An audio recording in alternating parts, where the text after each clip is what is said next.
There exists a trial that the soul endures in a silence so absolute, it escapes every form of explanation. No therapist can fully name it, no book of advice can map it, and even those who love you most cannot enter it with you. For years you may have thought you were simply pushing through hard times, when in truth you were undergoing one of the most exacting initiations human consciousness can encounter. Carl Jung devoted his life to studying these invisible thresholds, moments of inner passage that alter a person at the deepest level. He observed that some souls are reshaped not by visible crisis, but through an inward crucible of suffering that leaves no scars upon the body yet changes everything within. Its signs are subtle, often imperceptible to the untrained eye, recognized only by those who have walked this hidden path themselves. Perhaps you have already crossed this unseen threshold without realizing it. The evidence does not live in accomplishments or words, but in your very presence. How you move, the energy you carry, the quality of silence that surrounds you. These transformations are not milestones to be celebrated. They are quiet revelations that consciousness itself has been reborn. Jung described this rare shift as a second birth of the psyche. It comes without fanfare or announcement. It emerges in the stillness after storms, in the pauses between thoughts, in the sudden realization that the self you were striving to build has always been within you. The real question is not whether you deserve this transformation, but whether you can recognize it as it unfolds. Like a tree that grows stronger after fire or lightning, your psyche may now hold a new kind of resilience, not brittle hardness that resists, but a flexible strength that bends and absorbs. Difficulty becomes fuel, pain becomes instruction, chaos becomes a form of clarity. You recognize these impulses not as character flaws to be eliminated, but as energies to be understood and channeled consciously.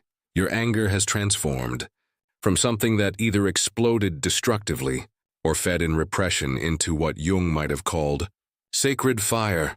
It burns now only what needs to be destroyed in your life. Relationships that no longer serve your growth. Patterns that keep you small. Agreements you made when you knew less about your own worth. This anger serves your evolution rather than sabotaging it. There is an energetic integrity that others sense in you. Now, even when you remain silent, people feel your authenticity because you have made peace with your own contradictions. You no longer try to resolve the paradoxes within yourself, but have learned to hold them consciously, allowing them to create the dynamic tension that Jung identified as essential for psychological growth. The way you process emotional intensity has fundamentally shifted. Where once overwhelming feelings could destabilize you for days or weeks, you now have what Jung would recognize as a container, strong enough to hold the full spectrum of human experience. Your emotional range has expanded rather than narrowed, but your relationship to these feelings has become one of conscious partnership rather than unconscious possession. The third sign manifests in your immunity to what Jung called projection, the unconscious process by which people deposit their unprocessed psychological material onto others.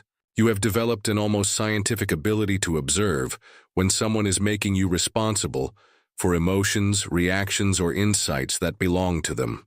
This recognition comes without anger or superiority, simply as data about how the human psyche operates when it lacks self-awareness. Drama that once pulled you in like a gravitational force now feels foreign to your system.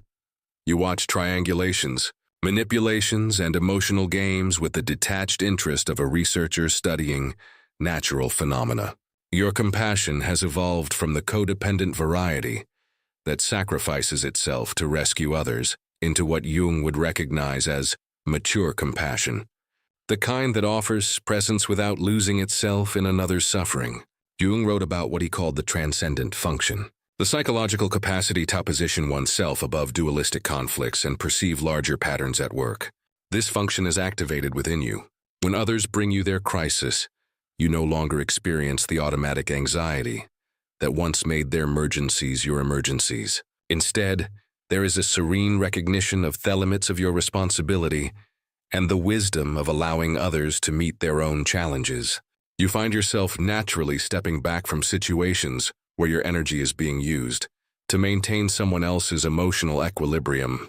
This stepping back is not cruelty, but clarity about the difference between supporting someone's growth and enabling their avoidance of necessary lessons. People may interpret your new boundaries as coldness, but you recognize them as the protection of something sacred within yourself. Your relationship with time has undergone what Jung might have called a fundamental reorientation. You no longer experience time as a scarce resource to be hoarded or an enemy to be defeated, but as a dimension of existence to be inhabited fully. Past and future no longer dominate your attention in ways that rob you of presence with what is actually happening now. The fourth sign emerges in your intuitive capacity, which has blossomed into what Jung would have recognized as a fully activated, intuitive function, where once you relied primarily on logical analysis to navigate important decisions, you now consult an inner knowing that connects you to information beyond the reach of rational thought. This shift represents one of the most profound changes that occur after passing through your soul's most challenging test. Synchronicities flow through your life with increasing frequency, creating a sense that events, people, and opportunities align according to an intelligence far greater than your conscious planning. You have learned to distinguish between the urgent demands of your wounded ego and the quiet guidance of what Jung might have called yourself with a capital S. The archetype of wholeness that emerges when individuation deepens. Your ability to read the invisible layers of people and situations has expanded exponentially.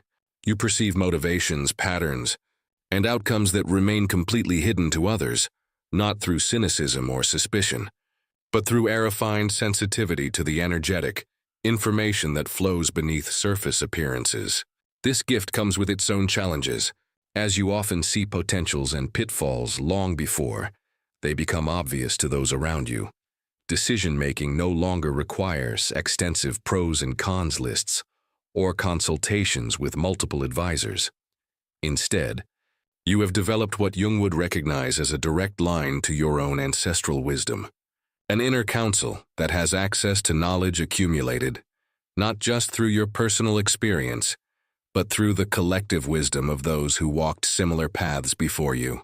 There is a quality of listening that is developed within you that goes far beyond hearing words.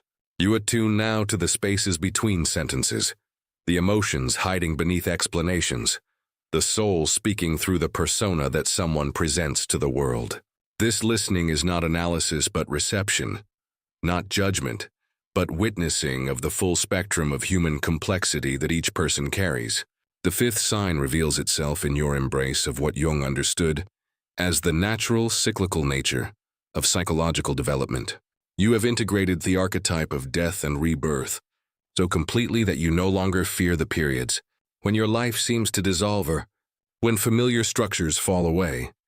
These times of apparent ending have become familiar preludes to expansion and renewal.